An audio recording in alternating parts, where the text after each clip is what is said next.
Olá, meus amigos, olá, meus irmãos, a graça e a paz de Jesus seja com todos. Graças a Deus estamos tendo mais uma oportunidade de estarmos ouvindo e aprendendo com o nosso Deus, amém? Hoje nós estaremos lendo 1 Coríntios de número 7, olha que Paulo nos ensina com essa carta.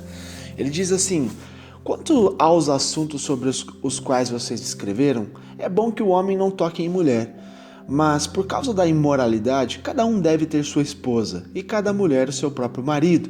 O marido deve cumprir os seus deveres conjugais para com a sua mulher, e da mesma forma a mulher para com o seu marido. A mulher não tem autoridade sobre o seu próprio corpo, mas sim o marido. Da mesma forma, o marido não tem autoridade sobre o seu próprio corpo, mas sim a mulher. Não se recusem um ao outro, exceto por mútuo consentimento e durante certo tempo, para se dedicarem à oração. Depois, unam-se de novo para que Satanás não os tente por não terem domínio próprio. Digo isso como concessão, não como mandamento. Gostaria que todos os homens fossem como eu, mas cada um tem o seu próprio dom da parte de Deus, um de um modo e o outro de outro. Digo, porém, aos solteiros e às viúvas, é bom que permaneçam como eu, mas, se não conseguem controlar-se, devem casar-se, pois é melhor casar-se do que ficar ardendo de desejo. Aos casados dou este mandamento, não eu, mas o Senhor, que a esposa não se separe do seu marido. Mas se o fizer, que permaneça sem se casar, ou então reconcilie-se com o seu marido. E o marido não se divorcie da sua mulher. Aos outros eu mesmo digo isto, e não o Senhor. Se um irmão tem mulher descrente, e ela se dispõe a viver com ele, não se divorcie dela. E se uma mulher tem marido descrente, e ele se dispõe a viver com ela, não se divorcie dele, pois o marido descrente é santificado por meio da mulher, e a mulher descrente é santificada por meio do marido.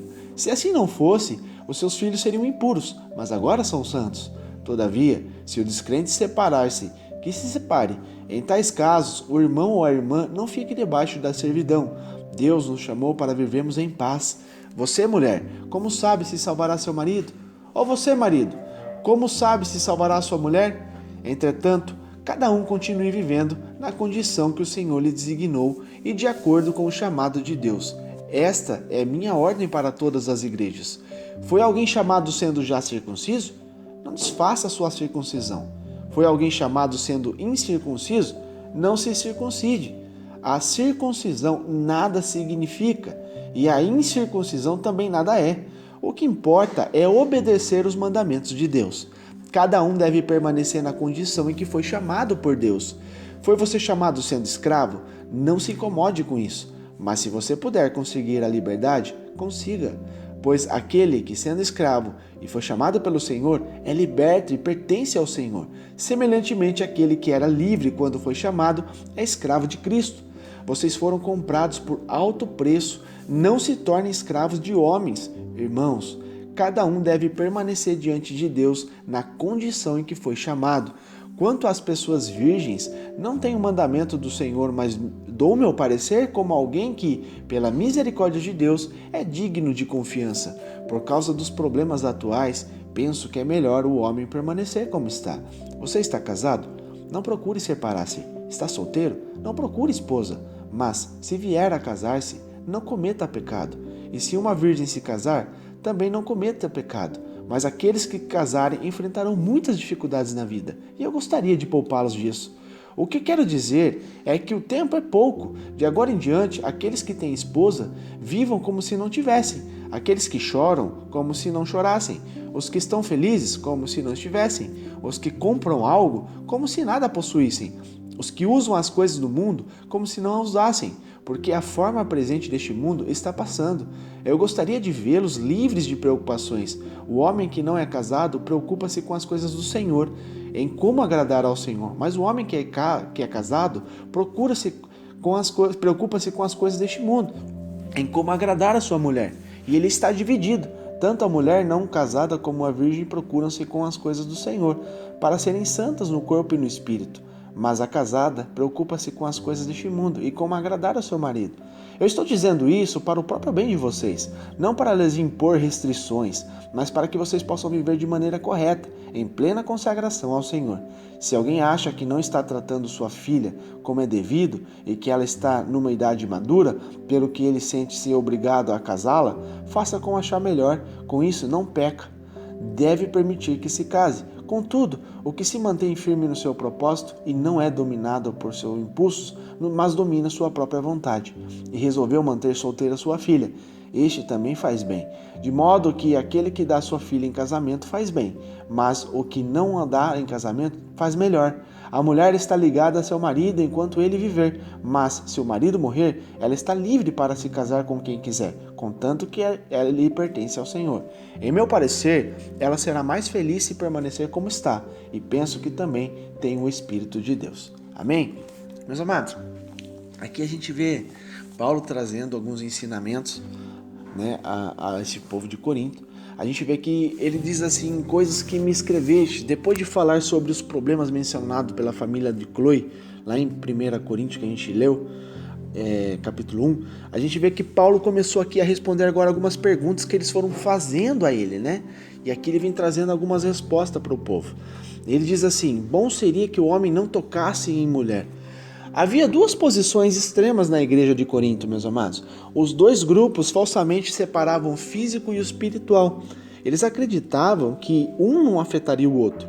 O que era hedonista alegava que o pecado só tinha a ver com o corpo físico. E os cristãos podiam pecar no corpo sem nenhuma consequência para a sua vida espiritual. Então Paulo aqui está corrigindo esse mal entendimento, né? Que estava ali no capítulo 6 que a gente leu ontem.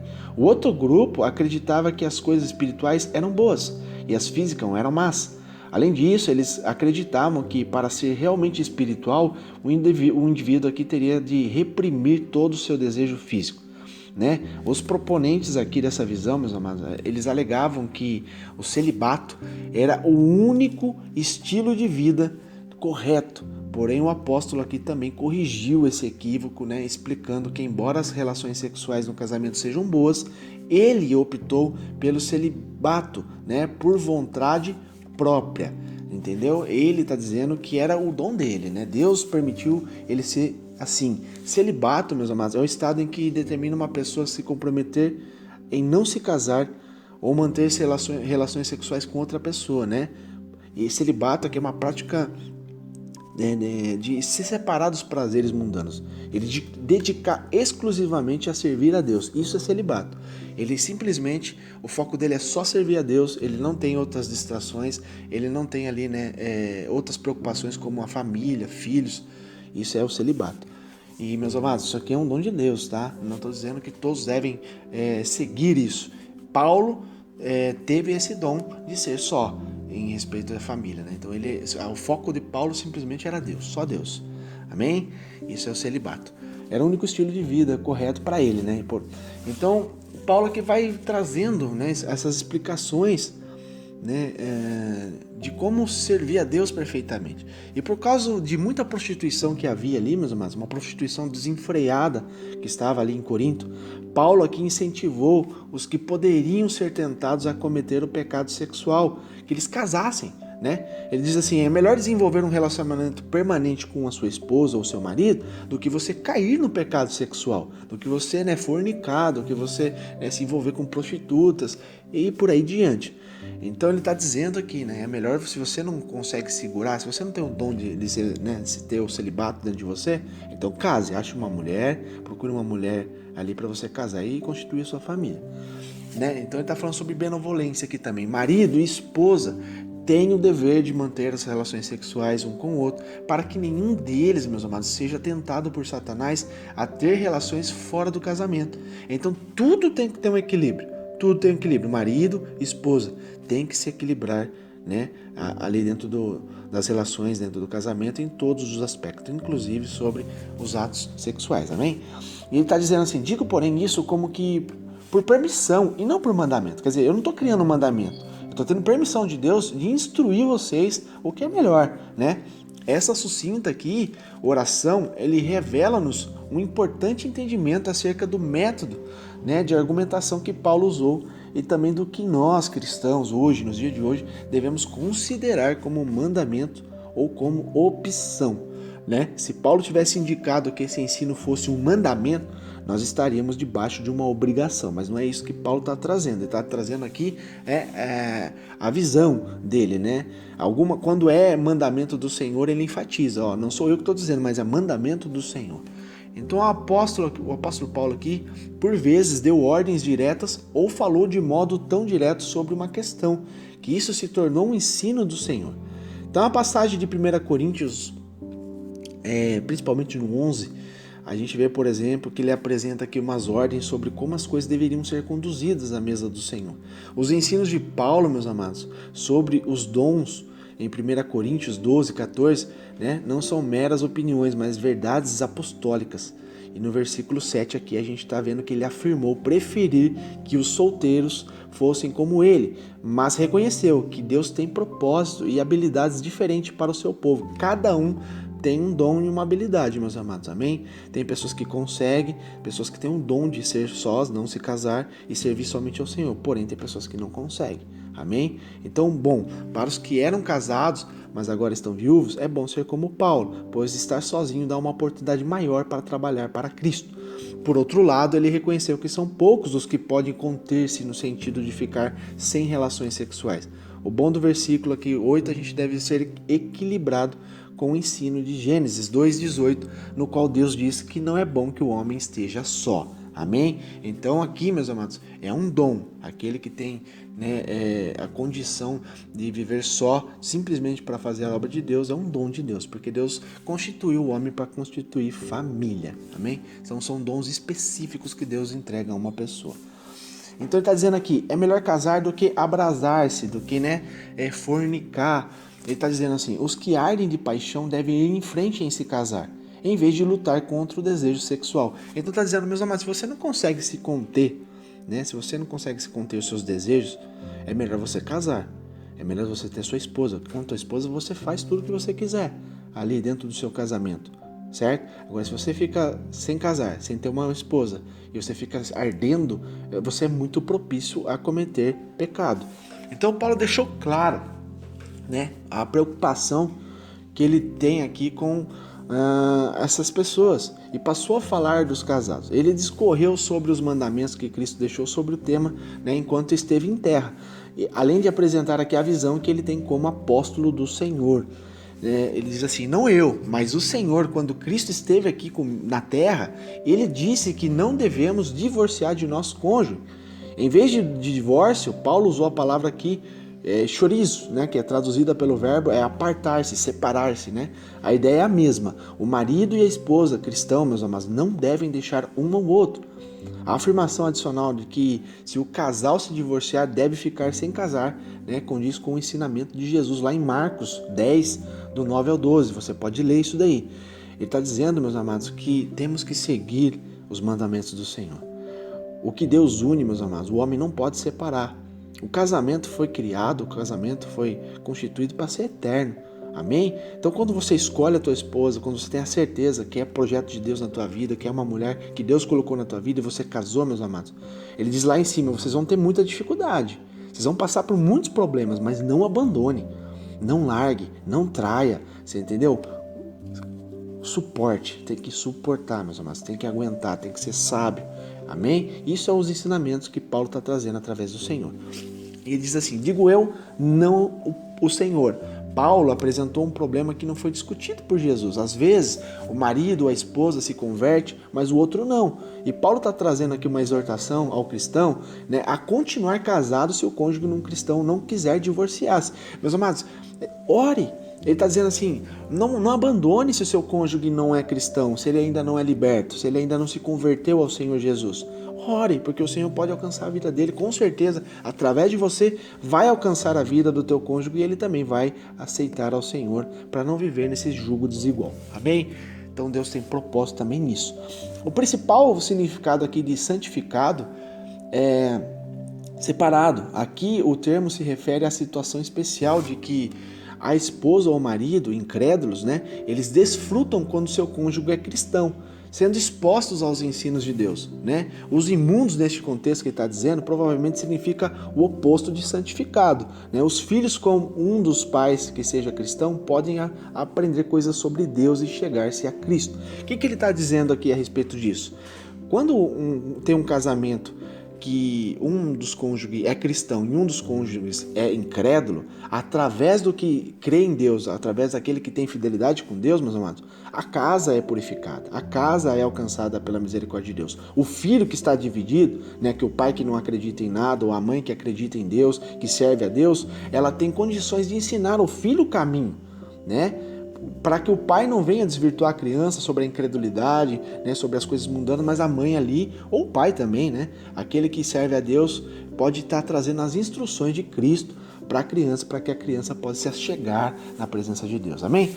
E ele diz assim, se o descrente quiser se divorciar do cônjuge convertido a Cristo, o cristão não está sujeito à servidão ou à obrigação de continuar casado. Acerca disso, não há conflito entre o conselho de Paulo e do nosso Senhor, né? Em Mateus 5,32 diz isso. A questão é que o padrão divino, meus amados, não pode ser imposto a quem não é regenerado.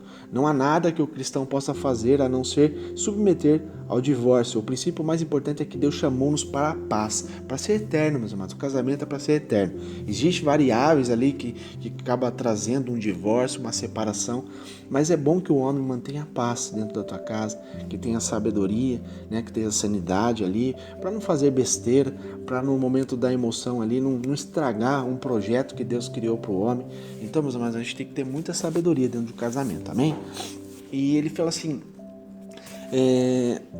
assim como cada um ande, né? Esta sessão aqui desenvolve o tema da fidelidade, né, ao chamado cristão, e não a posição social.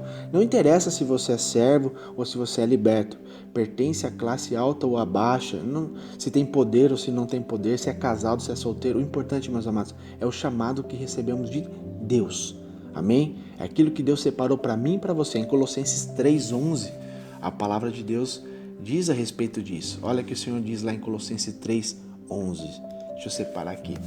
Diz assim: nessa nova vida já não há diferença entre grego e judeu, circunciso ou incircunciso, bárbaro e cita, escravo e livre, mas Cristo é tudo e está em todos. Amém? Portanto, como povo escolhido de Deus, santo e amado, revistam-se de profunda compaixão, bondade, humildade, mansidão e paciência. Suportem uns aos outros e perdoem as queixas que tiverem uns com os outros. Perdoem como o Senhor lhes perdoou. Amém? Acima de tudo, porém, revistam-se do amor, que é o elo perfeito de Deus. Então, meus amados, é isso que a gente tem que ter para o nosso coração. Amém? Esse é o chamado de Deus para mim e para você. Né, que a gente possa suportar uns aos outros, suportar o marido, suportar a esposa, suportar os filhos, suportar o chamado. Temos que sempre ter integridade, sempre com a mente em Cristo, tendo a melhor ideia, a melhor opção, as melhores, né, atitudes sempre em Cristo. Amém? Então, graças a Deus. Então, aqui ele está falando sobre essas necessidades, né? Paulo estava ali todo o tempo trazendo, né, esse estilo de vida que era novidade para eles ali no momento, né? Jesus tinha acabado de passar trazendo, né, totalmente essa reformulação, né, da lei, trazendo totalmente agora uma vida nova, um estilo de vida novo, né? Esse evangelho de Jesus significa o quê? Boas novas. Eram as novidades para eles. Eles estavam sendo ali instruídos, né, por Paulo, que era instruído pelo Espírito Santo de Deus, e trazendo esses ensinamentos para mim, para você também, que passaram milhares de anos e nós estamos aqui lendo e aprendendo. Amém? Então, ligada pela lei. Essa passagem é similar a Romanos 7,2, na qual Paulo usou o casamento para ilustrar o compromisso com a lei.